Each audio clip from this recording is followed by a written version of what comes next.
118 jours que nous avons quitté la France avec nos 2 motos. Et enfin, nous y sommes, la Chine.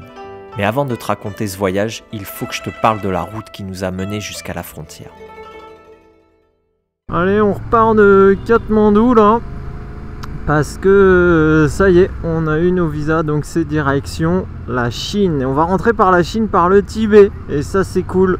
Donc là on prend en plein nord, il y a 120 bornes jusqu'à la frontière, le GPS il dit 5 heures.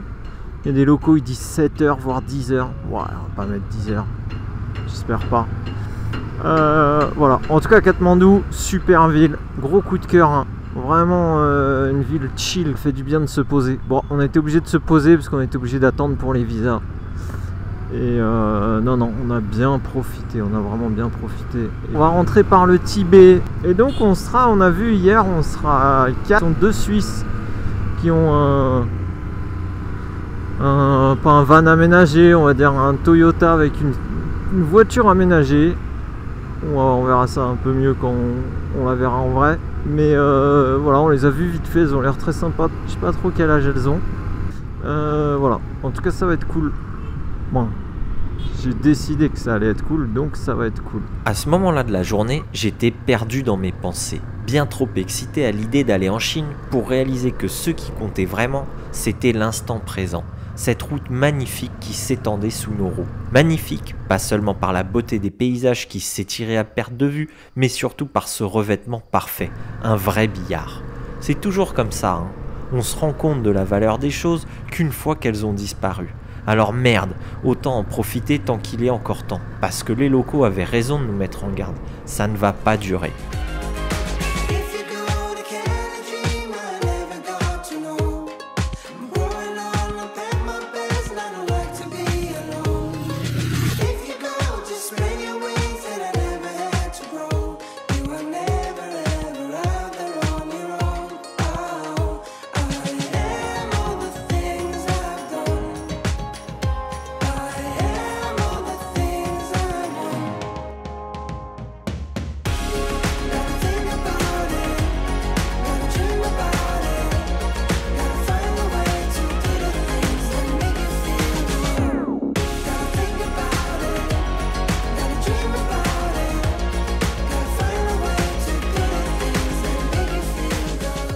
Remet à monter un peu en altitude et c'est vrai que c'est quand même vraiment beau là.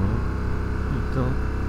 On cherche un coin pour manger et le problème c'est que là on traverse des bleds de plus en plus petits, de plus en plus,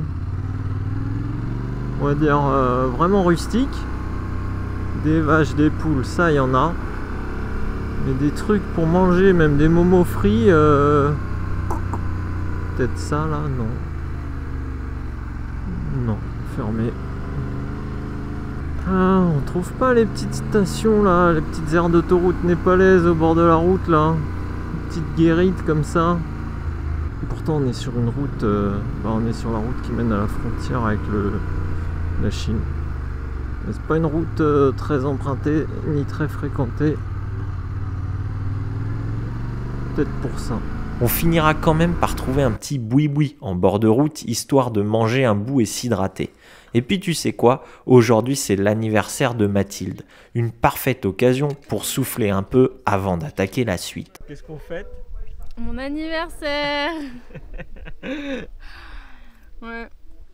À 57 km de la frontière. C'est un anniv sans gâteau, mais avec des nouilles. Voilà. Moi je trouve ça cool, authentique. J'adore les momos, mais là ils sont frais de chez frais. Le mec il a coupé les légumes. Il les a foutus dedans. Il a cuit. Et c'est une tuerie.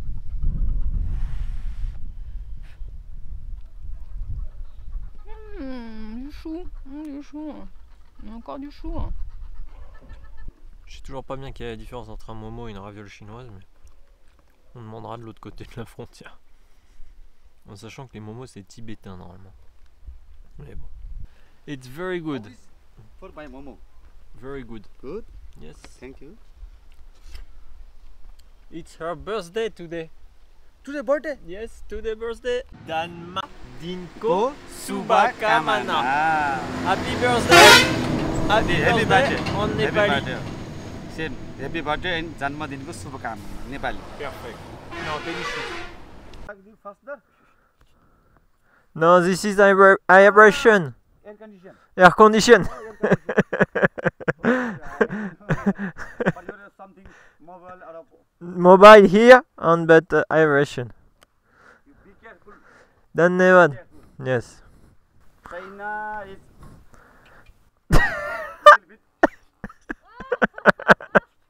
people China. China country. You understand? Yes, I understand. Nothing too much. Blah blah. China. China. Nepal. Okay. Voilà, on repart, grave cool. Et le mec, je lui posais la question parce qu'il y a plein de... Je sais pas si on en verra. Il y a plein de voitures électriques qui descendent la vallée là.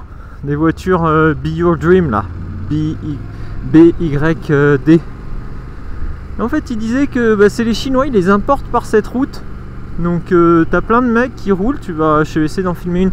Les voitures, elles ont encore les protections sur les portières à l'intérieur et tout. Et en fait, les mecs, ils les importent jusqu'à Katmandou. Et après partout en Inde, etc. Mais ils passent par la route.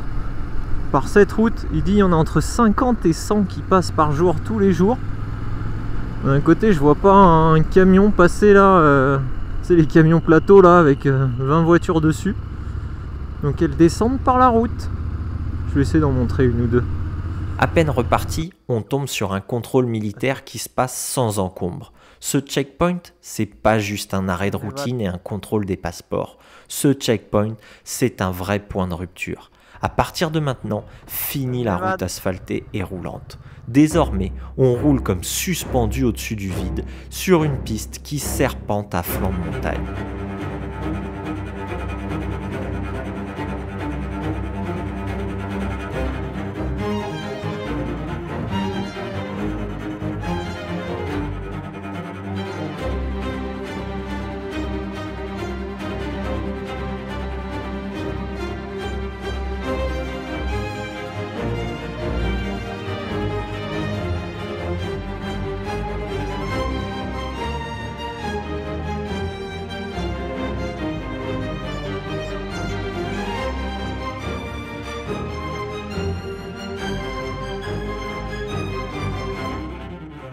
Putain, là c'est impressionnant. Là on est à flanc de falaise. Hein. Bon, la route est large, hein. Mais... Eh ben, on est haut. On est un peu haut. Même pas un petit rail de sécurité là. Faut venir avec le parachute ici. C'est magnifique, non? Oui, mais j'ai trop peur. Ouais, mais c'est beau, putain. Ouais, enfin, j'ai trop l'impression que toi ou moi, il y en a un de deux qui va tomber à chaque instant là dans le ravin. Mais non, personne va tomber. C'est beau. Hein. En fait, je comprends pas pourquoi est-ce qu'on est sur une route accrochée si haut à la montagne alors que la vallée elle est à pic quoi. Bah, parce qu'en haut, la vue elle est plus belle. Mais non. Et comme si ça suffisait pas de rouler au bord du précipice, fini le confort. Il va falloir passer en mode tout-terrain, debout sur les cale-pieds. Eh ben. On dirait pas, mais certains de ces cailloux, quand tu les tapes avec la roue avant, crois-moi, c'est eux qui décident. Ancrés dans le sol comme s'ils faisaient partie de la montagne, ils prennent un malin plaisir à te déséquilibrer, t'envoyant valser inlassablement à droite et à gauche. Bref, avec une brêle de 200 kg entre les jambes, chaque mètre est un défi. Et crois-moi, on fait pas les malins. Eh ben, je vais te dire, le Népal, il est quand même à la... Je vais me mettre debout. Il est quand même à la hauteur de sa réputation en termes d'infrastructure routière. Et ça, c'est bon. Putain, les mecs, ils bossent là. Namasté! Putain, t'es au bord du vide. Sur des routes qui sont des chemins. Avec ta brêle de 200 kg là. Tout ça pour aller rejouer Tintin au Tibet. Ah, laisse tomber. Ça rigole pas là. Hein. Et comme si ça suffisait pas, parfois tu croises des chargements, tu sais pas d'où ils sortent.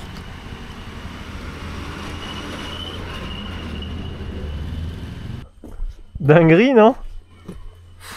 Au moins les gens se souviendront de la date de ma mort, parce que ce sera le même que mon anniversaire. Ah, c'est chaud, hein? Putain. J'ai les gens qui flagellent là. Ah, c'est beaucoup trop dur. Ouais, petite pause, parce que là, ça tabasse, mais c'est le kiff, hein. Moi, c'est l'une des plus belles routes qu'on ait fait du trip. Bon, j'avoue, c'est un peu dangereux par moment, mais moi, ça me plaît, cette alternance de terre, bitume, c'est le kiff. On va juste mourir, quoi. Non, mais on voit le vide, genre, comme ça, quoi. C'est genre tout droit, comme dans les dessins animés, ou j'en sais rien, mais c'est genre... Tiens, il y a un berger qui arrive avec ses chèvres. Avec sa chèvre. Ah, il promène sa chèvre comme il promène un chien. On laisse. Cette pause, elle nous fera un bien de fou, parce que je peux sans aucun doute te dire que je suis en train d'y laisser des neurones sur cette route, tant il faut rester concentré et hyper vigilant en permanence. On y retourne parce que c'est loin d'être fini. Là, on s'est fait contrôler les passeports par des policiers, reste 2 heures.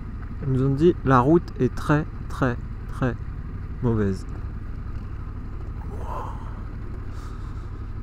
Il va falloir les faire, hein. On va se mettre debout. Putain, en plus dans ce paysage là, ça force le respect, hein. L'humilité même. Désormais, on va évoluer au milieu d'une montagne sauvage et les portions asphaltées seront de plus en plus rares. Tiens, regarde cet énorme caillou. C'est directement la montagne qui s'est détachée. Ça rassure, non ?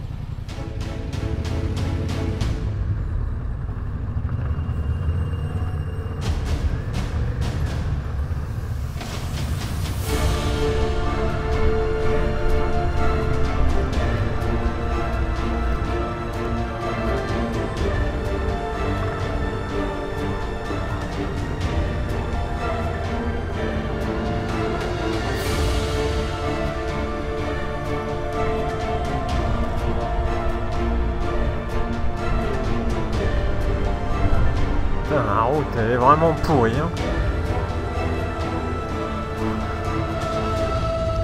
Ah là là, les chèvres. Comme si les cailloux ça suffisait pas.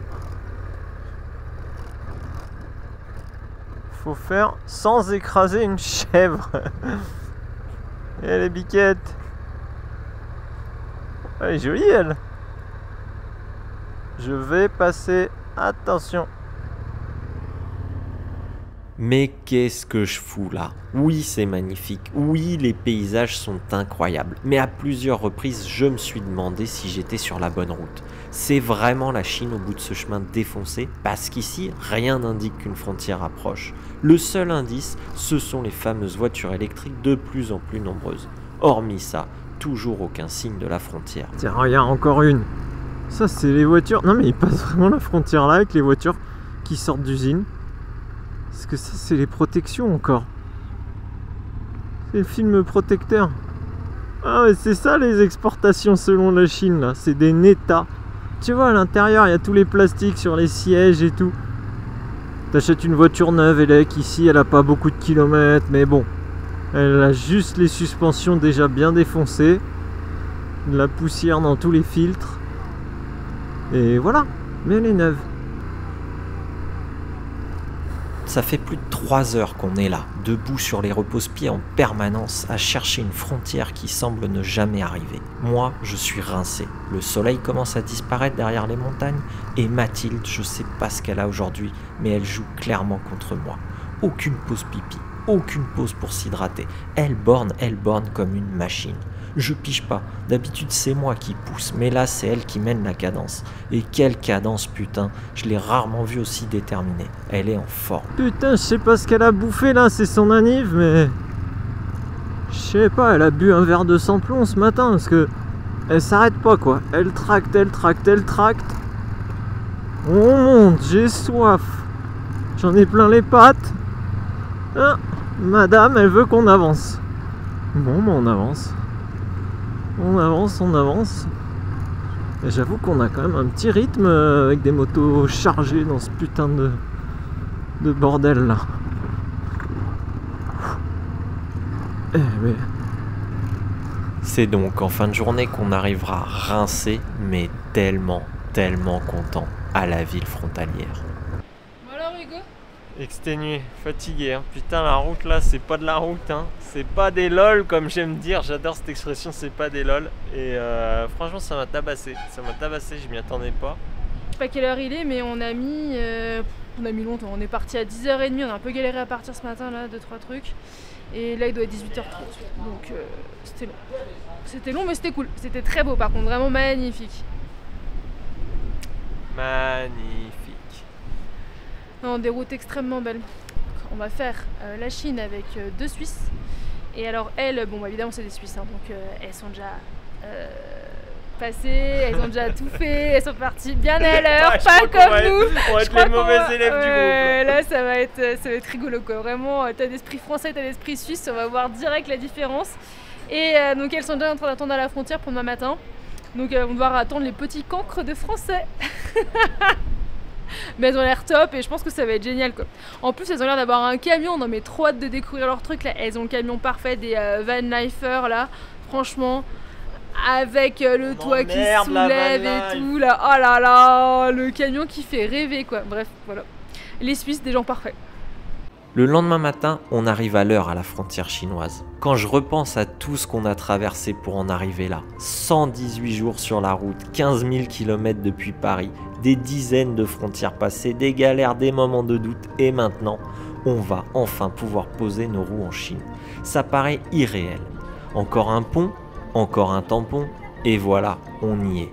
Ça, c'est la première image de la team mal au cul en Chine. Et franchement, j'ai un peu l'impression d'avoir atterri sur la Lune. Je suis euphorique, mais j'ai du mal à réaliser. C'est tellement improbable d'être là.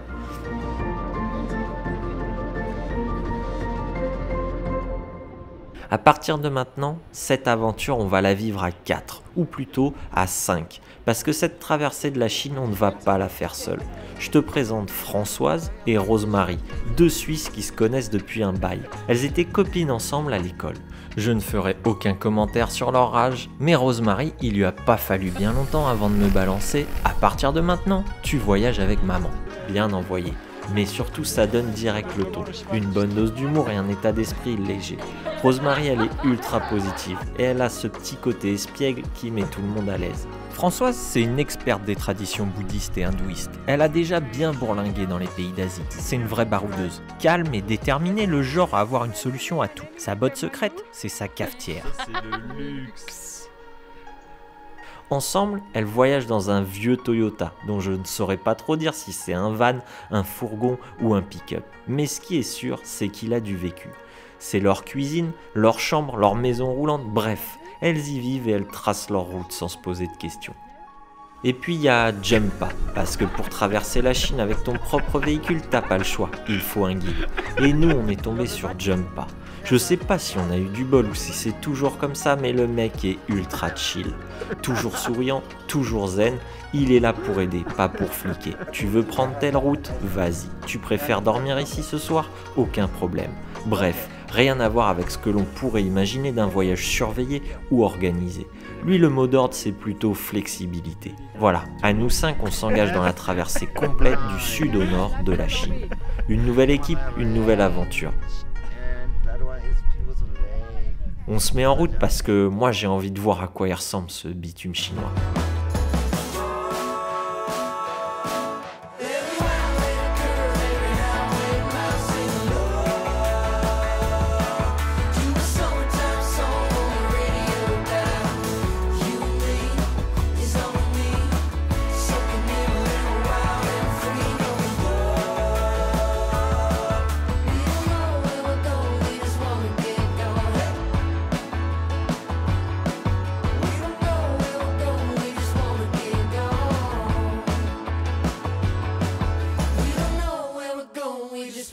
Putain, la banane, le tarmac qui fout la banane.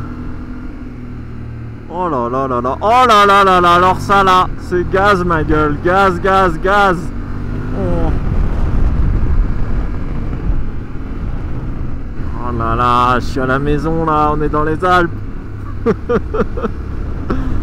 Faut quand même que je te parle d'un truc qui m'angoisse. Dans ce road trip, j'ai rarement eu peur, mais l'altitude, ça, c'est vraiment un truc qui me fout les jetons.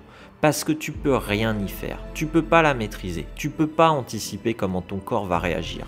Peu importe ton âge, ta condition physique ou même ton expérience, le manque d'oxygène touche chacun différemment. Il n'y a aucune règle. Alors oui, tu peux t'acclimater, y aller par palier, mais quand tu voyages en véhicule, t'as pas vraiment le choix. La route, elle monte, et parfois l'école, tu les grimpes bien trop vite, plus vite que ce que ton corps peut encaisser. On va faire gaffe, on va s'écouter, mais de toute façon, à partir de maintenant, l'altitude sera affichée en permanence sur mon GPS. Parce que même si on a l'impression d'être sur une simple route de montagne, dans ce voyage au Tibet, on va dépasser les 5000 mètres d'altitude. Et pas qu'une fois.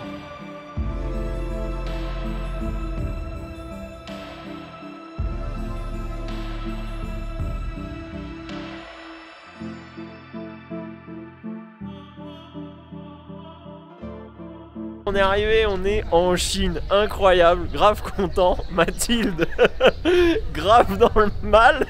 Je pense qu'il y a un mix entre t'as vu ma gueule toute rouge parce que j'ai trop pris le soleil et on est quand même monté, on est à 2800, donc ça tabasse aussi au niveau de la tête.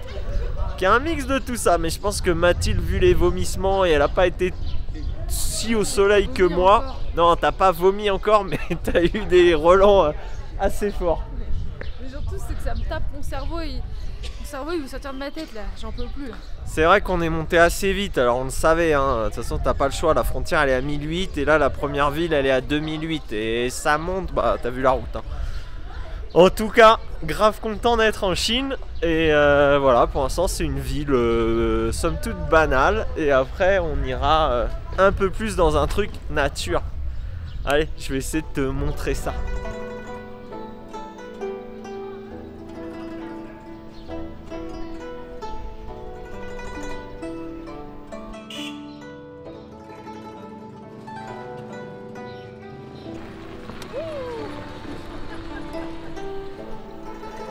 Pour que Mathilde reprenne des forces, on décide d'aller manger un bout. C'est là, j'ai envie de vomir et j'ai ma cervelle qui veut exploser.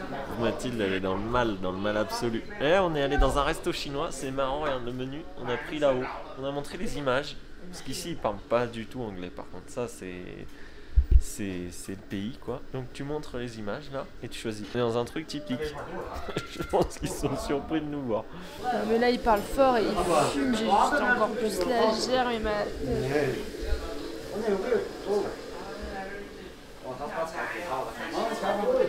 Qu'est-ce qu'on fout ici là?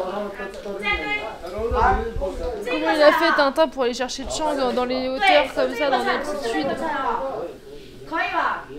Ah, je sais ce que c'est parce que le Captain Haddock il boit du cognac, c'est ça qu'il me faut, c'est du cognac. Je peux t'en trouver. Putain, puis j'ai tellement froid là. Allez, les plats sont là, on va manger un bout et ça ira forcément mieux après. Une quantité énorme. Ici c'est le litre d'huile dans l'assiette quoi.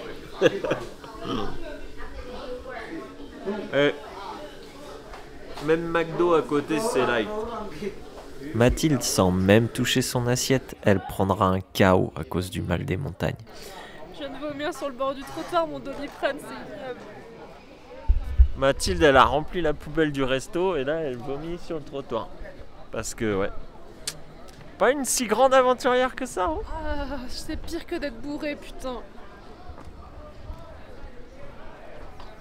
Parce qu'en fait quand t'es bourré tu vomis, tu te sens mieux là, tu te sens même pas mieux quand tu vomis là. Ah putain. Allez, on rentre. Une bonne nuit de sommeil et demain, on l'espère, tout ira mieux. Forme ce matin? Ouais, c'est bon. Tu vas pouvoir rouler? Ouais. C'est bon. T'as fait du bien un petit déj chinois? Ignoble. Putain. Ça va être dur ça. Mathilde elle va mieux.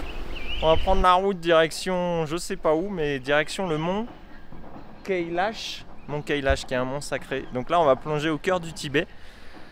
On attend les deux Suisses qui ont dormi un peu plus loin sur un parc. Tiens, justement les voilà. On vérifie une dernière fois l'itinéraire du jour tous ensemble et puis let's go.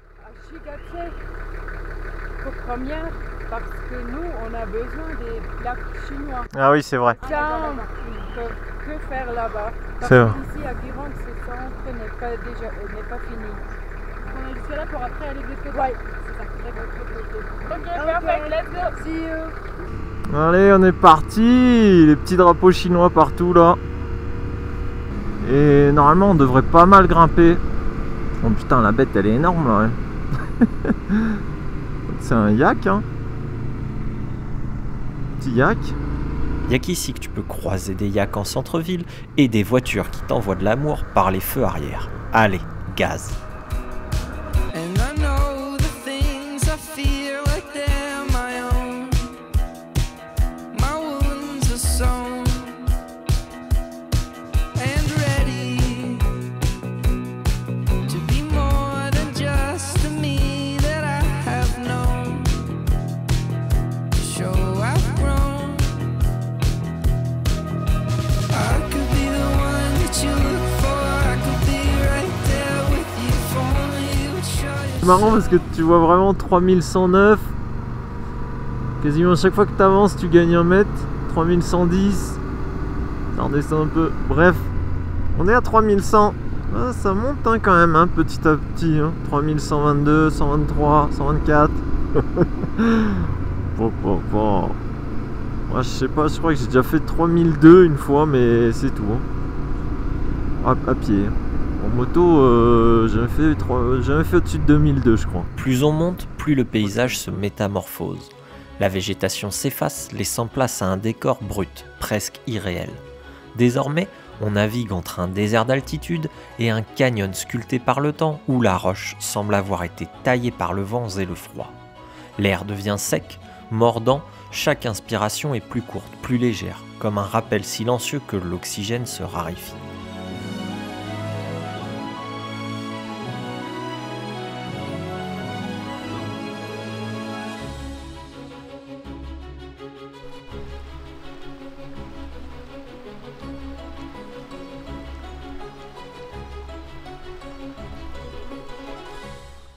So after the pass, we will see this lake. Yes. Oh wow. This lake is the Pigutso Oh, Lake. Pigutsu. Yes, this lake. This Okay. The lake is not at 500. No, four, 4. 4, Ah. 5. 4, 5 something. And then it goes a little bit down here to here. 4, huh? Yes, That's the- good the- for the- us. Slap This down, one is- not too long high, little down, little up. 5 is high. Yeah, 5 is high. Un col à 5 là après Mathilde. Yes, this is much faster. Yeah, much faster. When we come from Shigatse, we go ça va here. mieux? Yeah, we won't Ouais, make ouais, noise ouais, anymore. ouais. No, Même no, cette this nuit, is ça allait. waste of- Waouh. C'est haut 5000. Pas dire que ça me fait peur, mais quand je vois l'état de Mathilde hier, ça va, normalement on devrait monter et redescendre, mais quand même 5000 putain. Avant de réaliser l'ascension de la mort qui tue, il y a un autre défi à relever, celui du plein d'essence. It's here? Because everybody said go here. Because the motor can put through here, then you can, then we can take the petrol put through here, and we can fill up to the overside. Yes, but it's 22 liter. Don't do it. But here everything like this motorbike. Motorbike is really subject to this bus, the petrol bus. So where is the pump? Bomb is here. The skeleton bomb.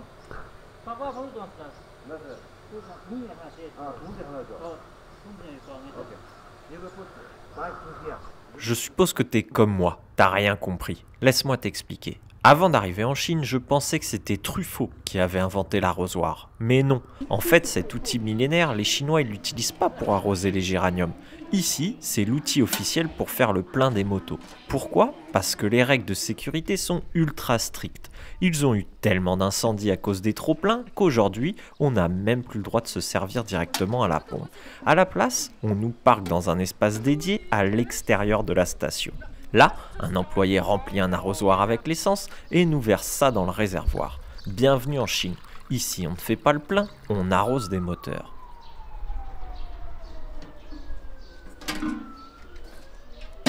Allez, on reprend la route. Et là, on va faire un truc que j'ai jamais fait dans ma vie et que je ferai pas souvent. C'est un petit col à 5000. Eh ben, on va voir ce que ça donne. Je vais pas te mentir, à ce moment-là, je suis un peu nerveux. Dans le groupe, une légère impréhension s'installe. On démarre à 4100 et cette ascension, je vais te la faire vivre comme on l'a vécu, les yeux rivés sur l'altimètre. Voilà, ça va commencer à grimper. Hein.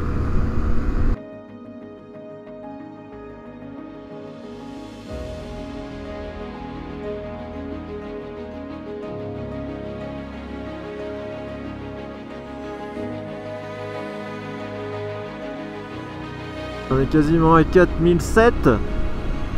Mais le col c'est là-haut quoi. Là-haut. Putain. Ouais, c'est bon. Ça va?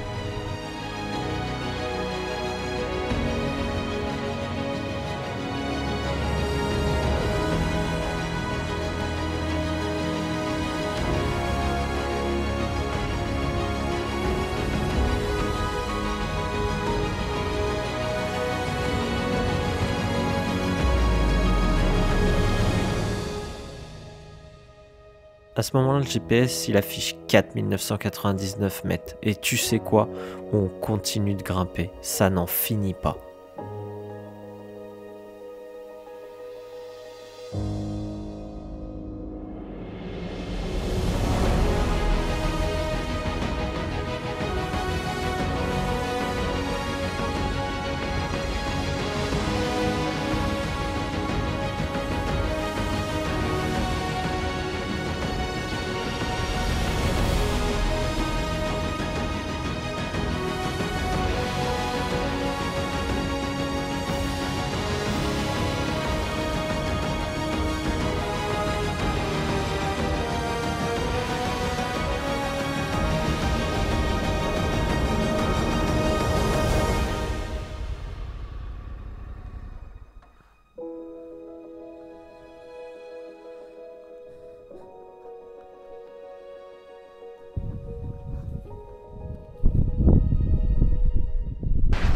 Kongdala Pass. What's the name? Kongdala. Kondala Pass. Yeah, Kongdala Pass. Today we have a 3 pass. Ah, 3 like this? 2 is lower than that one. Ah, lower. This is the highest. Highest, yeah. Bon, on a fait le plus haut à 5002. C'est vrai que ça tape un peu, hein. Tu le sens au niveau de la tête un peu, mais ça va. Et je pense que si tu t'attardes, on est monté vite, mais ça va. Notre Really guide, good. je sais pas comment il fait parce qu'il fume. Et ah bah tiens, regarde. On est à 5002. Il fume et il respire nickel. Ce mec est un héros quoi. Ouais, parce qu'ici, il y a quasiment 50% d'oxygène en moins. Donc, on prend un peu des nouvelles les uns des autres. You feel good? Yeah. You? Yes. You feel Yeah, that there I is... can feel it, yes. Yes, you feel it, but Yeah, but I- it's okay. it's okay. Ça fait? Les motos aussi l'ont fait. Les motos l'ont fait, ouais. Il y a des moments, il y a des petits ratés. Tu sens qu'il y a 50% de moins d'oxygène, donc pareil pour la mécanique. Bon, tu sens aussi qu'il faut pas rester là 20h, 2h, parce qu'on est monté assez vite. Tu sens qu'il y a moins d'air. Tu sens que t'es un peu dans le gaz. À part Jumpa, qui vit sa meilleure vie, clope au bec perché sur ma Ténéré, on sent qu'il vaut mieux pas trop traîner. On profite 10 minutes quand même, parce que ce col marque définitivement notre arrivée sur le plateau du Tibet. Je t'avoue, la descente va nous faire le plus grand bien. Elle va oxygéner notre cerveau, mais surtout elle va nous emmener directement au bord du lac Pekucho. Et crois-moi, après des heures à grimper sous un soleil qui semble nous écraser, l'idée de redescendre a quelque chose de libérateur. On sent déjà l'air devenir plus dense, chaque respiration est un peu moins laborieuse. Tu vas voir, le paysage est magnifique, mais surtout... Non, je te laisse la surprise. Ah, arrête! Oh là là, avec une vraie machine!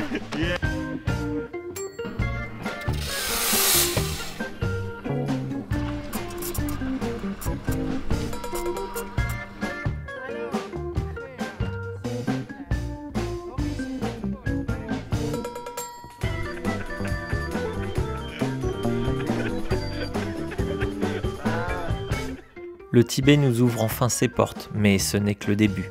Entouré de sommets enneigés à plus de 8000 mètres, on reprend la route. Prochaine étape, Shigatse. Et plus loin encore, le mont Kailash. L'autre c'est taille, ni pause pipi, ni pause boisson. On a enquillé depuis le checkpoint des flics qui nous ont dit ouais il y a 3 heures de route c'est hardcore. L'autre, l'autre c'est Mathilde. Short Bull, short black. Red Bull. Et carburant Red Bull et à la clope. Smoking, PB, eating, drinking, everything. Chinese guide, he's crazy. He's crazy. C'est-à-dire qu'il y a des jolies chinoises là derrière et moi je me trimballe avec la vomiteuse. Ça va? C'est candy.